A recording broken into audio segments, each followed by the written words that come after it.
A ira de Deus. Embora alguns não vão tão longe a ponto de admitir abertamente que a consideram uma mancha no caráter divino, estão longe de vê-la com bons olhos.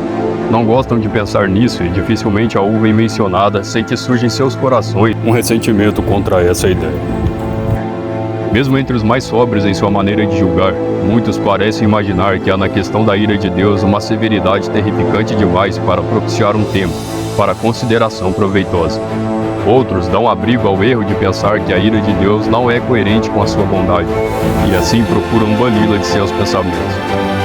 Sim, muitos aqui fogem de visualizar a ira de Deus, como se fossem intimados a ver alguma nódoa no caráter divino, ou algum defeito no governo divino. Entretanto, o que dizem as Escrituras?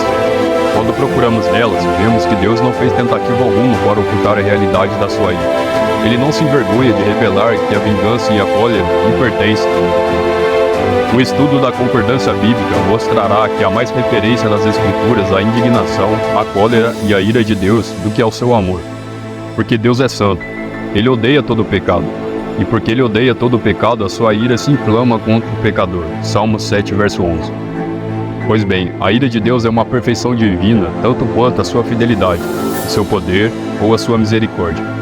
Só pode ser assim, pois não há mácula alguma, nem o mais ligeiro defeito no caráter de Deus.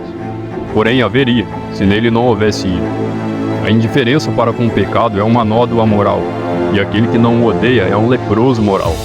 Como poderia aquele que é a soma de todas as excelências olhar com igual satisfação para a virtude e o vício, para a sabedoria e a tolice? Como poderia aquele que é infinitamente santo ficar indiferente ao pecado e negar a manifestar sua severidade para comigo? Como poderia aquele que só tem prazer no que é puro e nobre deixar de detestar e de odiar o que é impuro e vil?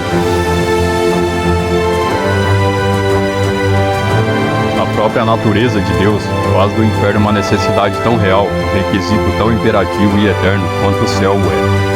Não somente não há imperfeição alguma em Deus, mas também não há nele nenhuma perfeição que seja menos perfeita do que a outra.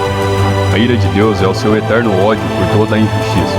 É a santidade de Deus posta em ação contra o pecado.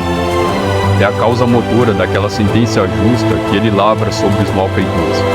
Deus está irado contra o pecado porque o pecado é rebelião contra a sua autoridade, um ultraje à sua soberania inviolável. Os insurgentes contra o governo de Deus saberão um dia que Deus é o Senhor. Serão levados a sentir quão grandiosa é aquela majestade que eles desprezaram, e como é terrível aquela ira de que foram ameaçados e que não deram a mínima importância. Não que a ira de Deus seja uma retaliação maldosa e mal intencionada, infligindo agravos só pelo prazer de infligir, ou em troca de ofensa recebida. Não. Embora seja verdade que Deus vindicará o seu domínio como governador do universo, ele não será vingativo. Evidencia-se que a ira de Deus é uma das perfeições de Deus, não somente pelas considerações apresentadas acima, mas também fica estabelecido claramente pelas declarações expressas de sua palavra. Portanto, a ira de Deus é revelada dos céus. Romanos 1, verso 18. Robert Haldane fez o seguinte comentário sobre este versículo.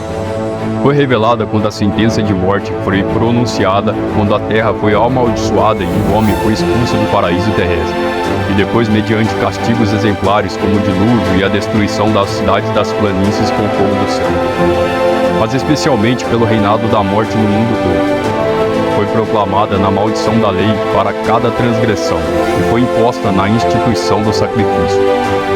No capítulo 8 de Romanos, o apóstolo Paulo chama a atenção dos crentes para o fato de que a criação inteira ficou sujeita à vaidade, e geme, e tem dores de parto. A mesma criação que declara que existe um Deus e publica a sua glória, também proclama que ele é o inimigo do pecado e o vingador dos crimes dos homens. Acima de tudo, porém, a ira de Deus foi revelada do céu quando o Filho de Deus veio a este mundo para revelar o caráter divino. E quando essa ira foi demonstrada nos seus sofrimentos e morte de maneira mais terrível do que por todas as provas que Deus antes tinha dado da sua aversão pelo pecado. Além disso, o castigo futuro e eterno dos ímpios agora é declarado em termos mais solenes e explícitos do que antes. Sob a nova dispensação, há duas revelações dadas do céu, uma da ira e a outra da graça. Também que a ira de Deus é uma perfeição divina se é demonstrada claramente pelo que lemos no Salmo 95, verso 11. Por isso jurei na minha ira, jamais entrarão no meu repouso. As ocasiões em que Deus jura são duas, quando faz promessas e quando faz ameaças. Na primeira, jura com misericórdia dos seus filhos, na segunda, jura para aterrorizar os ímpios. Um juramento é feito como confirmação solene. Em Gênesis 22, verso 16, Deus diz, juro por mim mesmo. Em Salmo 89, verso 35, ele declara que uma vez para sempre jurei pela minha santidade. Enquanto em que lemos o Salmo 95, verso 11, ele afirma, jurei na minha ira. Assim é que o grande Yahvé pessoalmente recorre à sua ira como uma perfeição igual à sua santidade. Jura tanto por uma quanto pela outra. Ainda, como em Cristo habita corporalmente toda a plenitude da divindade, e como todas as perfeições divinas são notavelmente manifestadas por ele, por isso lemos sobre a ira do Cordeiro.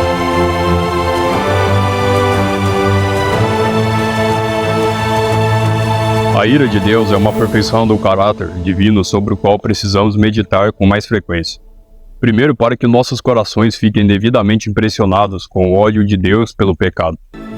Estamos sempre inclinados a uma consideração superficial do pecado e a encobrir a sua hediondez e a desculpá-lo com escusas várias.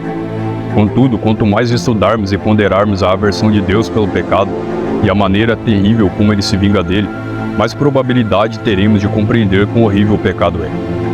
Segundo, para produzir em nossas almas um verdadeiro temor de Deus, que tenhamos a graça pela qual servamos a Deus agradavelmente, com reverência e santo temor, porque o nosso Deus é fogo consumidor. Hebreus capítulo 12, versos 28 e 29. Não poderemos servi-lo de modo agradável sem a devida reverência ante a tremenda majestade e o seu devido santo temor da sua justa ira. E promoveremos melhor essas coisas, trazendo frequentemente à memória o fato de que o nosso Deus é fogo consumidor.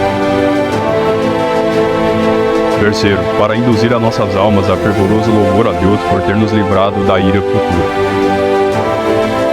A nossa prontidão ou a nossa relutância em meditar sobre a ira de Deus é um teste seguro de que até que ponto nossos corações reagem à sua influência. Se não nos regozijarmos verdadeiramente em Deus pelo que Ele é em si mesmo e por todas as perfeições que nele há eternamente, como o amor de Deus poderá permanecer em nós? Cada um de nós precisa vigiar o máximo possível em oração, contra o perigo de criar em nossas mentes uma imagem de Deus segundo o modelo de nossas inclinações pecaminosas. Há muito tempo o Senhor lamentou, você pensava que eu era como você. Salmo 50, verso 21. Se não nos alegrarmos à memória da sua santidade, se não nos alegrarmos por saber que um dia que logo virá, Deus fará uma demonstração sumamente gloriosa da sua ira, tomando vingança contra todos os que agora se opõem a ele, é prova positiva de que nossos corações não estão sujeitos a ele, e que ainda permanecemos em nossos pecados, como as chamas eternas. Amém.